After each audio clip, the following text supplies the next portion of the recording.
ಪ್ರೀತಿಯ ವೀಕ್ಷಕರಿಗೆಲ್ಲ ನಿರಂತರ ಯೂಟ್ಯೂಬ್ ಚಾನಲ್ಗೆ ಆತ್ಮೀಯವಾದ ಸ್ವಾಗತ ಸುಸ್ವಾಗತ. ನಾನು ನಿಮ್ಮ ಮಧುಶ್ರೀ HR ವಸಂತ. ಇವತ್ತು ಯಾವ ವಿಷಯ ತೊಗೊಂಡಿದ್ದೀನಿ ಅಂದರೆ, ಹೆಣ್ಣು ಮಕ್ಕಳು, ಅದರಲ್ಲೂ ಎಕ್ಸ್ಪೆಷಲಿ ಈಗಿನ ಕಾಲದ ಹುಡುಗಿಯರು ಪ್ರೀತಿಯಲ್ಲಿ ಬೀಳ್ತಾ ಇದ್ದರೆ, ಈಗ ನಿಮ್ಮ ಪ್ರೀತಿನ ನೀವು ಶುರು ಮಾಡಿದರೆ, ನಿಮ್ಮ ಪ್ರೀತಿಯಲ್ಲಿ ನೀವು ನಿಮ್ಮ ಆಯ್ಕೆ ಹೇಗಿರಬೇಕು, ನಿಮ್ಮ ಹುಡುಗ ಅಪ್ಪಟ ಚಿನ್ನನ ಅದನ್ನು ತಿಳ್ಕೊಳ್ಳೋದು ಹೇಗೆ, ಮನಃಶಾಸ್ತ್ರದ ಈ ವಿಧಾನದಿಂದ ನಿಮ್ಮ ಹುಡುಗ ಎಂಥವನು ಅಂತ ನೀವು ಹೇಗೆ ಅರ್ಥ ಮಾಡ್ಕೊಳ್ಳೋದು ಅನ್ನೋದ್ರ ಬಗ್ಗೆ ಇವತ್ತು ವಿಡಿಯೋ ಮಾಡ್ತಾಯಿದ್ದೀನಿ. ಹಾಗಿದ್ರೆ ನಿಮ್ಮ ಹುಡುಗ ಅಪ್ಪಟ ಚಿನ್ನನ ಇಲ್ಲ ಕಾಗೆ ಬಂಗಾರನ ನೋಡೋಣ ಬನ್ನಿ.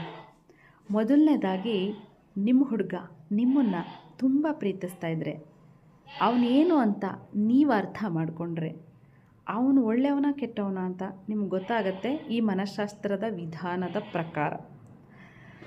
ನೋಡಿ, ಹಿಂದೆ ಪ್ರೀತಿಗೆ ತುಂಬ ಬೆಲೆ ಕೊಡೋರು, ಎಷ್ಟು ಬೆಲೆ ಅಂದರೆ ಪ್ರೀತಿ ಅಂದರೆ ಸಾಕು, ಆ ಪ್ರೀತಿಗೋಸ್ಕರ ಪ್ರಾಣ ಕೊಡೋಕ್ಕೂ ರೆಡಿ ಇರ್ತಾಯಿದ್ರು. ನೋಡಿ, ನಿಮಗೆ ಗೊತ್ತು, ಕೆಲವೊಂದು ಎಕ್ಸಾಂಪಲ್ ಕೊಡೋದಾದರೆ ಇಡೀ ಪ್ರಪಂಚಕ್ಕೆ ಗೊತ್ತು ರೋಮಿಯೋ ಜೂಲಿಯೆಟ್ ಪ್ರೀತಿ, ಲೈಲಾ ಮಜ್ನು, ಸಲೀಮ್ ಅನಾರ್ಕಲಿ, ಇವ್ರ ಪ್ರೀತಿ ಹೇಗಿತ್ತು ಅಂತ ನಿಮಗೆ ಗೊತ್ತಿದೆ, ಅದನ್ನೇ ನಾನು ಹೇಳಬೇಕಾಗಿಲ್ಲ. ಅಂಥ ಪ್ರೀತಿಗಳೇ ತುಂಬ ಇತ್ತು. ಇವತ್ತಿನ ಕಾಲದ ಪ್ರೀತಿಯಲ್ಲೂ ಕೆಲವರು ಇದ್ದಾರೆ, ಇಲ್ಲ ಅಂತ ಇಲ್ಲ. ಆದರೆ ಪ್ರೀತಿಯ ಹೆಸರಲ್ಲಿ ಹೆಚ್ಚು ಮೋಸ ಮಾಡೋರೇ ಇದ್ದಾರೆ, ಬೆನ್ನಿಗೆ ಚೂರಿ ಹಾಕುವಂಥವರೇ ಹೆಚ್ಚಿದ್ದಾರೆ. ಅಂಥವರು ಪ್ರೀತಿಯಿಂದ, ಅದು ಪ್ರೀತಿನೇ ಅಲ್ಲ, ಪ್ರೀತಿ ಅನ್ನೋ ಹೆಸರಲ್ಲಿ ನಿಮಗೆ ಮೋಸ ಮಾಡ್ತಿದ್ದಾರೆ. ಅದು ಹುಡುಗನೇ ಆಗಿರ್ಬೋದು, ಹುಡುಗಿನೇ ಆಗಿರ್ಬೋದು, ಇವೆರಡು ಯಾರೂ ಹೆಚ್ಚು ಯಾರು ಕಡಿಮೆ ಅಂತ ನಾನು ಹೇಳ್ತಾ ಇಲ್ಲ. ಹುಡುಗಿಯರಲ್ಲೂ ಕೆಟ್ಟವರಿದ್ದಾರೆ, ಹುಡುಗರಲ್ಲೂ ಒಳ್ಳೆಯವರಿದ್ದಾರೆ. ಹಾಗೆ ಹುಡುಗರಲ್ಲೂ ಕೆಟ್ಟವರಿದ್ದಾರೆ, ಹುಡುಗಿಯರಲ್ಲೂ ಒಳ್ಳೆಯವರಿದ್ದಾರೆ. ಒಳ್ಳೆಯವ್ರಿಗೆ ಒಳ್ಳೆಯವರೇ ಸಿಗಬೇಕು ಅನ್ನೋ ಉದ್ದೇಶ ಇಟ್ಕೊಂಡು ನಾನು ಈ ವಿಡಿಯೋ ಮಾಡ್ತಾಯಿದ್ದೀನಿ. ಇವತ್ತಿನ ಈ ವಿಡಿಯೋ ಹುಡುಗಿಯರಿಗೆ ಹೇಗೆ ಎಚ್ಚರವಾಗಿರಬೇಕು, ಹುಡುಗರು ಯಾರು ಹೇಗೆ ಅಂತ ತಿಳ್ಕೊಬೇಕು ಅನ್ನೋದಾದರೆ, ನಿಮ್ಮ ಹುಡುಗ ನಿಜವಾಗ್ಲೂ ಅಪ್ಪಟ್ಟ ಚಿನ್ನ ಅಂತ ಆದರೆ ಅವನ ಗುಣ ಸ್ವಭಾವಗಳು ಹೇಗಿರುತ್ತೆ ಮನಃಶಾಸ್ತ್ರದ ಪ್ರಕಾರ ಅಂತ ಹೇಳ್ತಾ ಹೋಗ್ತೀನಿ. ಒಂದೊಂದೇ ನೋಟ್ ಮಾಡ್ಕೊಳ್ಳಿ, ವಿಡಿಯೋನ ಪೂರ್ತಿಯಾಗಿ ನೋಡಿ, ಎಲ್ಲೂ ಸ್ಕಿಪ್ ಮಾಡಬೇಡಿ. ಹಾಗೆ ಈ ಮಾಹಿತಿ ನಿಮಗಿಷ್ಟ ಆದರೆ ಲೈಕ್ ಮಾಡಿ, ನಿಮ್ಮ ಫ್ರೆಂಡ್ ಸರ್ಕಲ್ಗೆಲ್ಲ ಶೇರ್ ಮಾಡಿ. ಹಾಗೆ ಯಾರಾದರೂ ನನ್ನ ಯೂಟ್ಯೂಬ್ ಚಾನಲ್ನ ಸಬ್ಸ್ಕ್ರೈಬ್ ಆಗದೆ ನೋಡ್ತಿದ್ರೆ ದಯವಿಟ್ಟು ಸಬ್ಸ್ಕ್ರೈಬ್ ಮಾಡ್ಕೊಂಡು ವಿಡಿಯೋ ನೋಡಿ ಅಂತ ಹೇಳ್ತಾ ಬನ್ನಿ ವಿಡಿಯೋ ಶುರು ಮಾಡ್ತಾಯಿದ್ದೀನಿ. ನೋಡಿ, ನಿಜವಾಗ್ಲೂ ನೀವು ಒಂದು ಹುಡುಗನ್ನ ಪ್ರೀತಿ ಮಾಡ್ತಾಯಿದ್ರೆ, ನಿಮ್ಮ ಪ್ರೀತಿ ಸತ್ಯವಾಗಿದ್ದರೆ, ನಾನು ಹೇಳ್ತಾ ಇದ್ದೀನಿ ಕೇಳಿ, ನಿಮ್ಮ ಪ್ರೀತಿ ನಿಜ ಆಗಿದ್ದರೆ, ಯಾಕೆ ನಾನು ಹೀಗೆ ಹೇಳ್ತಾ ಇದ್ದೀನಿ ಅಂತಂದರೆ, ನೀವು ಕೂಡ ಮೋಸಗಾರರಾಗಿರಬಾರ್ದು, ಹುಡುಗಿಯರೇ ಆಗಿರಲಿ.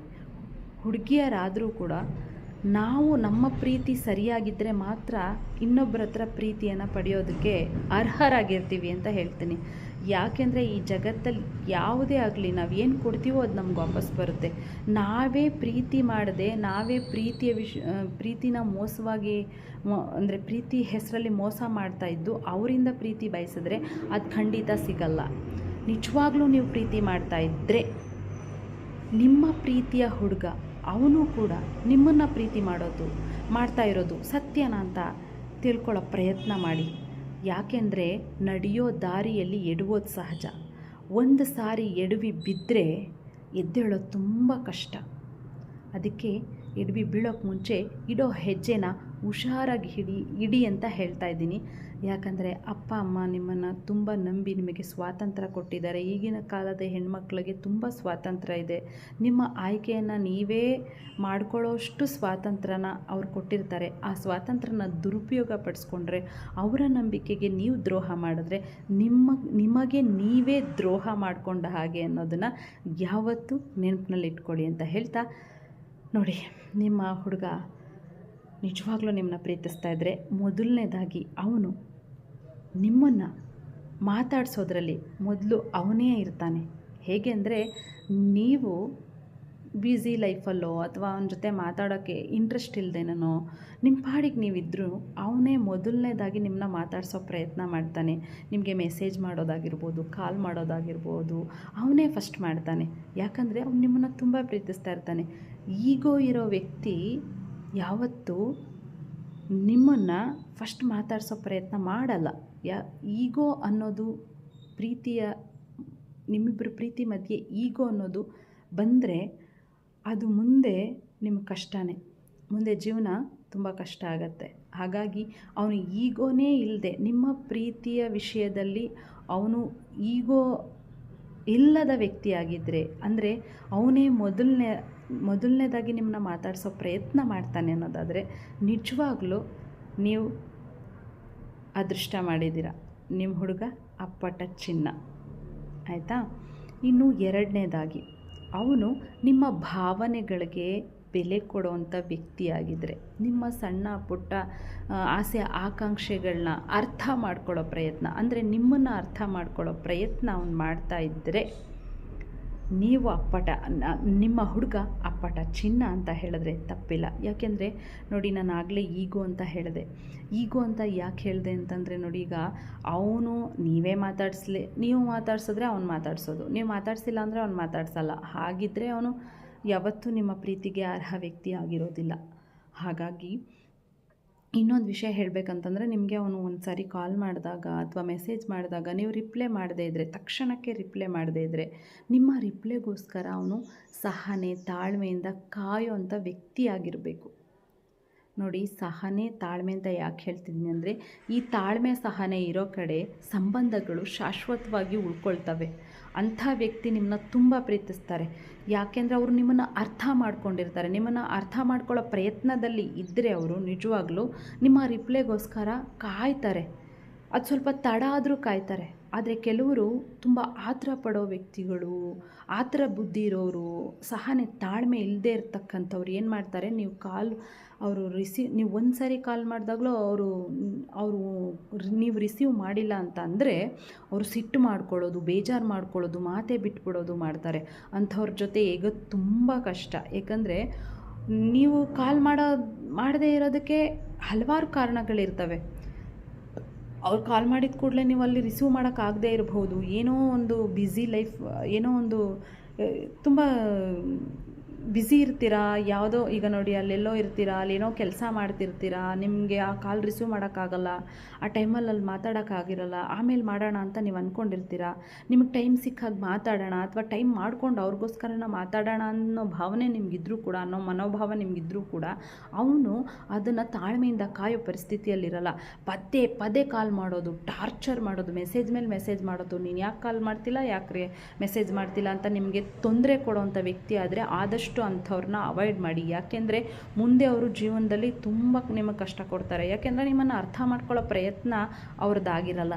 ನಿಮ್ಮನ್ನು ಅವ್ರು ಯಾವತ್ತೂ ಅರ್ಥ ಮಾಡ್ಕೊಳ್ಳೋ ಪ್ರಯತ್ನದಲ್ಲಿ ಇರಲ್ವೋ ಅಂಥವ್ರ ಪ್ರೀತಿ ನಿಜವಾಗ್ಲೂ ಪ್ರೀತಿನೇ ಅಲ್ಲ. ನಿಮ್ಮ ಪರಿಸ್ಥಿತಿ ಏನಿದೆ ಅಂತ ಅರ್ಥ ಮಾಡ್ಕೊಳ್ಳೋ ಪ್ರಯತ್ನ ಮಾಡಬೇಕು.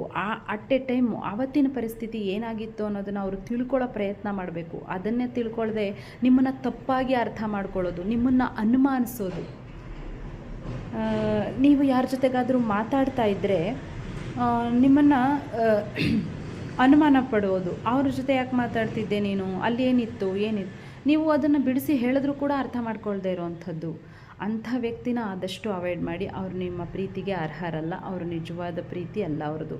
ಒಂದು ವೇಳೆ ನಿಜವಾದ ಪ್ರೀತಿ ಆಗಿದ್ದರೆ, ನಿಮ್ಮ ಹುಡುಗ ಅಪ್ಪಟ ಬಂಗಾರನೇ ಆಗಿದ್ದರೆ, ನೀವು ಯಾರ ಜೊತೆ ಮಾತಾಡ್ತಾ ಇರಲಿ, ನೀವೇನೇ ಕೆಲಸ ಮಾಡ್ತಾ ಇರಲಿ, ಅದನ್ನು ಅರ್ಥ ಮಾಡ್ಕೊಳ್ಳೋ ಪ್ರಯತ್ನ ಮಾಡ್ತಾನೆ. ಮತ್ತು ಅವನಿಗೇನಾದರೂ ಡೌಟ್ಸ್ ಇದ್ದರೆ ಅದನ್ನು ಕೇಳಿ ಕ್ಲಿಯರ್ ಮಾಡ್ಕೊಳ್ತಾನೆ. ಕೆಲವ್ರು ಏನು ಮಾಡ್ತಾರೆ ಅಂದರೆ ಕೇಳೋದೇ ಇಲ್ಲ, ಅವ್ರ ಮನಸ್ಸಲ್ಲಿ ಸುಮ್ಮನೆ ಅವ್ರಿಗೆ ಮನಸ್ಸಿಗೆ ಬಂದ ಹಾಗೆ ತಿಳ್ಕೊಂಬಿಟ್ಟಿರ್ತಾರೆ ನಿಮ್ಮ ಬಗ್ಗೆ.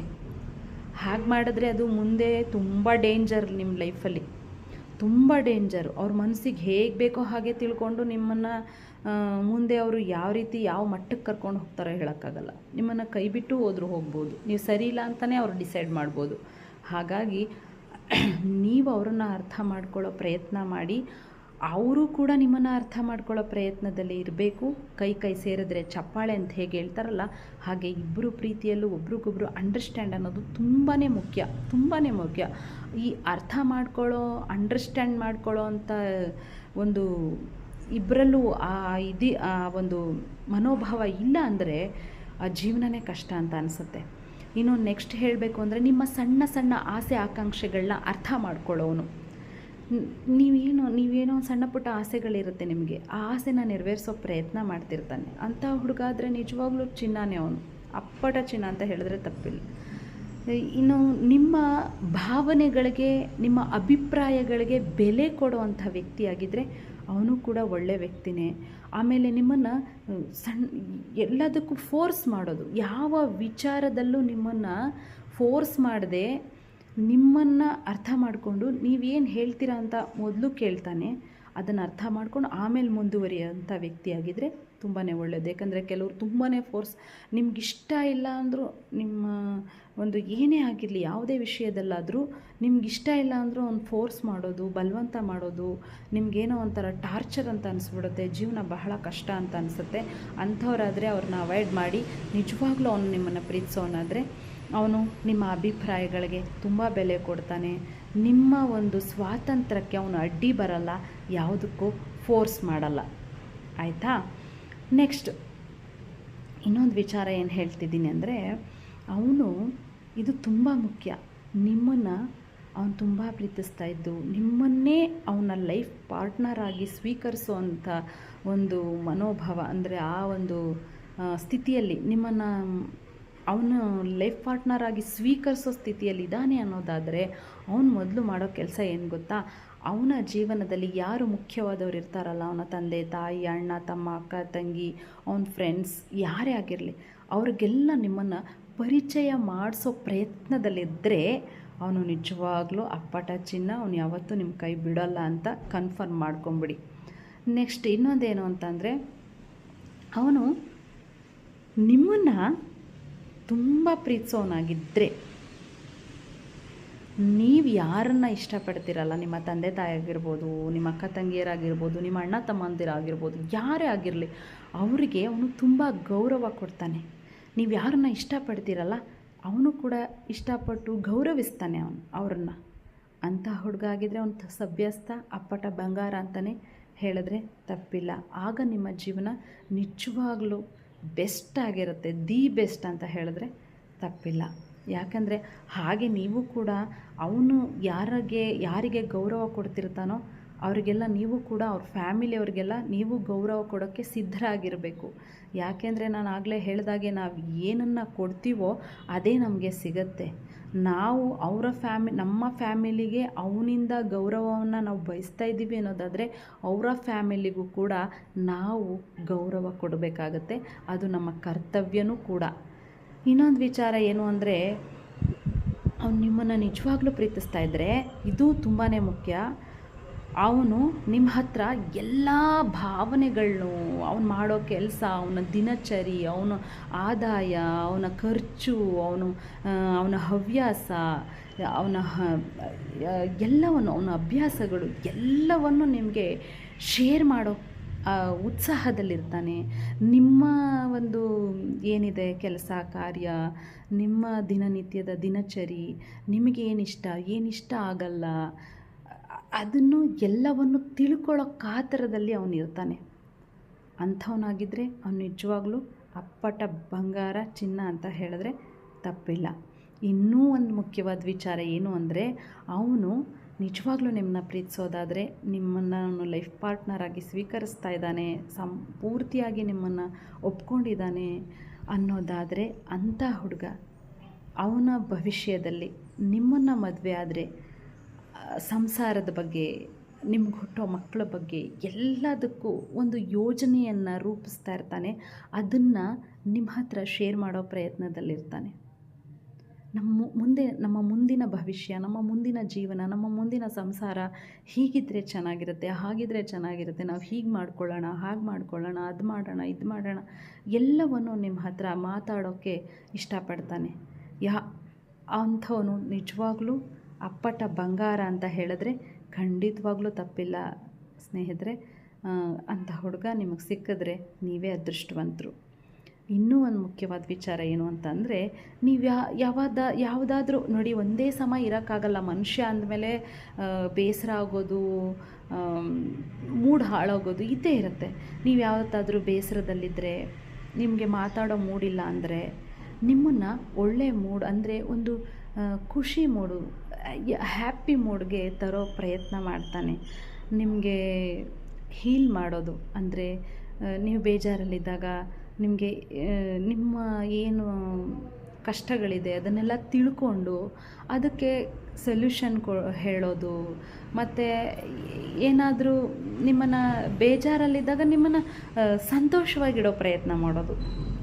ಯಾವಾಗಲೂ ನೀವು ಖುಷಿಯಾಗಿರಬೇಕು ಅನ್ನೋದು ಅವನ ಆಸೆ ಆಕಾಂಕ್ಷೆ ಆಗಿರುತ್ತೆ. ನಿಮ್ಮನ್ನು ಯಾವಾಗಲೂ ಖುಷಿಯಾಗಿಡಬೇಕು, ನೀವು ಸಂತೋಷವಾಗಿ ನೀವಿರಬೇಕು, ನಿಮ್ಮ ಲೈಫ್ ಲಾಂಗ್ ನೀವು ಖುಷಿಯಾಗಿರಬೇಕು ಅಂತ ಅವನ ಆಸೆ ಪಡೋನಾಗಿದ್ದರೆ ನಿಮ್ಮ ಬೇಸರದ ಮೂಡನ್ನು ಹ್ಯಾಪಿ ಮೂಡ್ಗೆ ತರೋ ಪ್ರಯತ್ನ ಮಾಡ್ತಾನೆ. ಅಂಥ ಹುಡುಗ ನಿಮಗೆ ಸಿಕ್ಕಿದೆ ಆದರೆ ನೀವು ನಿಜವಾಗ್ಲೂ ಅದೃಷ್ಟವಂತರು. ಅವನು ಅಪ್ಪಟ ಬಂಗಾರ. ಇನ್ನೂ ಮುಂದುವರೆದು ಹೇಳಬೇಕು ಅಂದರೆ, ಯಾವ ವಿಚಾರದಲ್ಲೂ ನಿಮ್ಮನ್ನು ಅವನು ಫೋರ್ಸ್ ಮಾಡಲ್ಲ, ನಿಮ್ಮನ್ನು ಅರ್ಥ ಮಾಡ್ಕೊಳ್ಳೋ ಪ್ರಯತ್ನ ಮಾಡ್ತಾನೇ ಇರ್ತಾನೆ. ನೀವು ಕೂಡ ಅಷ್ಟೇ. ಅಂಥ ಹುಡುಗ ಸಿಕ್ಕಿದರೆ ಅವನನ್ನು ಅರ್ಥ ಮಾಡ್ಕೊಳ್ಳೋ ಪ್ರಯತ್ನ ಪಡಿ. ಅವನ ಭಾವನೆಗಳಿಗೆ ನೀವು ಕೂಡ ಬೆಲೆ ಕೊಡಿ, ಅವನ ಅಭಿಪ್ರಾಯಗಳಿಗೆ ನೀವು ಬೆಲೆ ಕೊಡಿ. ನಿಮ್ಮ ಅಭಿಪ್ರಾಯಕ್ಕೆ ಅವನು ಬೆಲೆ ಕೊಡುವಾಗ ಅವನ ಅಭಿಪ್ರಾಯನ ನೀವು ಬೆಂಬಲಿಸಿ ಬೆಲೆ ಕೊಡಿ. ಒಬ್ರಿಗೊಬ್ಬರು ಅರ್ಥ ಮಾಡಿಕೊಂಡು ನೋಡಿ. ಜೀವನದಲ್ಲಿ ಹೇಳ್ತಿದ್ದೀನಿ ಕೇಳಿ, ಯಾರೂ ಪರ್ಫೆಕ್ಟ್ ಅಲ್ಲ. ನಮಗೆ ನಾವೇ ಪರ್ಫೆಕ್ಟ್ ಅಲ್ಲ. ನಮ್ಮಲ್ಲೂ ಕೆಲವೊಂದು ನೆಗೆಟಿವ್ಸ್ ಇದ್ದೇ ಇರುತ್ತೆ. ಹಾಗೆ ಹುಡುಗರಲ್ಲೂ ಸಣ್ಣ ಪುಟ್ಟ ನೆಗೆಟಿವ್ಸ್ ಇರುತ್ತೆ. ಅಕ್ಸೆಪ್ಟ್ ಮಾಡ್ಕೊಳ್ಳಿ. ಒಬ್ರಿಗೊಬ್ಬರು ಅರ್ಥ ಮಾಡಿಕೊಂಡು ಜೀವನನ ಸುಂದರ ಮಾಡ್ಕೊಳ್ಳಿ. ಸಂತೋಷವಾಗಿರಿ, ಹ್ಯಾಪಿಯಾಗಿರಿ. ನಿಮ್ಮ ತಂದೆ ತಾಯಿ, ಅವ್ರ ತಂದೆ ತಾಯಿ ಆಗಿರ್ಬೋದು, ನಿಮ್ಮ ತಂದೆ ತಾಯಿ ಆಗಿರ್ಬೋದು, ನಿಮ್ಮ ಭವಿಷ್ಯ ಚೆನ್ನಾಗಿರಲಿ ಅಂತಲೇ ತುಂಬ ಕಷ್ಟಪಟ್ಟಿರ್ತಾರೆ. ಅವರ ಕಷ್ಟಗಳಿಗೆ, ಅವರ ಪ್ರೀತಿಗೂ ಕೂಡ ಬೆಲೆ ಕೊಡಿ. ಹಿರಿಯರು ನಮ್ಮ ಸುಖದಲ್ಲಿ ಅವರ ಸುಖವನ್ನು ನೋಡೋ ಪ್ರಯತ್ನ ಮಾಡ್ತಿರ್ತಾರೆ. ಅದಕ್ಕೆ ನೀವು ಕೂಡ ಬೆಲೆ ಕೊಡಿ. ಆ ಥರ ಬೆಲೆ ಕೊಡೋರಾದರೆ, ನಿಮ್ಮ ಪ್ರೀತಿಯನ್ನು ನೀವು ಉಳಿಸ್ಕೊಳ್ಳೋ ಪ್ರಯತ್ನ ಪಡೋದಾದರೆ, ನೀವು ಸಂತೋಷವಾಗಿರೋದಾದರೆ, ಅವರು ಕೂಡ, ನಿಮ್ಮ ಫ್ಯಾಮಿಲಿಯವರು ಕೂಡ ನಿಮ್ಮನ್ನು ನೋಡಿ ಖುಷಿ ಆಗ್ತಾರೆ, ಸಂತೋಷವಾಗಿರ್ತಾರೆ, ಅವರು ನೆಮ್ಮದಿಯಾಗಿರ್ತಾರೆ. ಇನ್ನೊಂದು ವಿಚಾರ ಇಲ್ಲಿ ಹೇಳೋಕ್ಕೆ ಬರ್ತೀನಿ ಅಂದರೆ, ನಮ್ಮ ಆಯ್ಕೆ ಅನ್ನೋದೇನಿದೆಯಲ್ಲ ಅದು ಕರೆಕ್ಟಾಗಿತ್ತು ಅಂದರೆ ನಮ್ಮ ಜೀವನ ಪೂರ್ತಿ ನಾವು ಸುಖವಾಗಿರ್ತೀವಿ. ನಾವು ಒಂದು ಅಂಗಡಿಗೆ ಹೋಗಿ ಯಾವುದಾದ್ರೂ ಒಂದು ವಸ್ತು ಪರ್ಚೇಸ್ ಮಾಡ್ತೀವಿ ಅಂತಂದರೆ ಅಲ್ಲಿ ಅದರ ಲೋಪದೋಷಗಳನ್ನ ಸರಿಯಾಗಿ ನೋಡ್ತೀವಿ ಅಲ್ವಾ? ಹಾಗೆ ಕೂಡ ನೋಡಿ, ನಾವು ಡ್ರೆಸ್ ತೊಗೊಳ್ಬೇಕು ಅಂತ ಹೋದರೆ ಅಲ್ಲಿ ನನಗಿಂಥ ಕಲರ್ ಡ್ರೆಸ್ ಬೇಕು ಅಂತ ಆಯ್ಕೆ ಮಾಡ್ಕೊಳ್ಳೋಕೆ ಹೋದರೆ ಅಲ್ಲಿ ನನಗೆ ಕಲರ್ ಇಷ್ಟ ಆದರೆ ಡಿಸೈನ್ ಇಷ್ಟ ಆಗಲ್ಲ, ಡಿಸೈನ್ ಇಷ್ಟ ಆದರೆ ಕಲರ್ ಇಷ್ಟ ಆಗಲ್ಲ. ಇದು ಎಲ್ಲರ ಲೈಫಲ್ಲೂ ಅನುಭವ ಆಗಿರುತ್ತೆ. ಆದರೆ ಒಂದು ಬಟ್ಟೆಯನ್ನು ನಾವು ಪರ್ಚೇಸ್ ಮಾಡಿದಾಗ ಅದು ನಮಗೆ ಸ್ಯಾಟಿಸ್ಫ್ಯಾಕ್ಷನ್ ಸಿಕ್ಕಿಲ್ಲ ಅಂದರೆ ನಾವು ಎಕ್ಸ್ಚೇಂಜ್ ಮಾಡ್ಬೋದು, ಅಥವಾ ನಾವು ಅದನ್ನು ಬಿಟ್ಟು ಬೇರೆದನ್ನು ಪರ್ಚೇಸ್ ಮಾಡ್ಬೋದು, ಅಥವಾ ಅದನ್ನು ಬೇರೆಯವ್ರಿಗೆ ಗಿಫ್ಟಾಗೂ ಕೊಡ್ಬೋದು. ಏನೇನೆಲ್ಲ ಆಪ್ಷನ್ಸ್ ಇದೆ. ಆದರೆ ಜೀವನ ಅನ್ನೋದು, ಜೀವನ ಸಂಗಾತಿ ಅನ್ನೋ ವಿಚಾರದಲ್ಲಿ ಈ ಆಪ್ಷನ್ಸ್ ಇರಲ್ಲ. ಒಂದು ಸಾರಿ ನಾವು ಜೀವನ ಸಂಗಾತಿಯನ್ನು ನಾವು ಅಕ್ಸೆಪ್ಟ್ ಮಾಡ್ಕೊಂಡ್ವಿ ಅಂದರೆ ಜೀವನದುದ್ದಕ್ಕೂ ಅವರ ಜೊತೆಯಲ್ಲೇ ಇರಬೇಕಾಗತ್ತೆ. ಅವರ ಜೊತೆಯಲ್ಲಿ ನಾವು ಪ್ರತಿದಿನ ಕಳೀಬೇಕಾಗತ್ತೆ. ಆಗ ನಾವು ಅದನ್ನು ಎಕ್ಸ್ಚೇಂಜ್ ಮಾಡೋಕ್ಕಾಗಲ್ಲ, ಬದಲಾಯಿಸೋಕ್ಕಾಗಲ್ಲ, ಯಾರಿಗೋ ಗಿಫ್ಟ್ ಮಾಡೋಕ್ಕಾಗಲ್ಲ.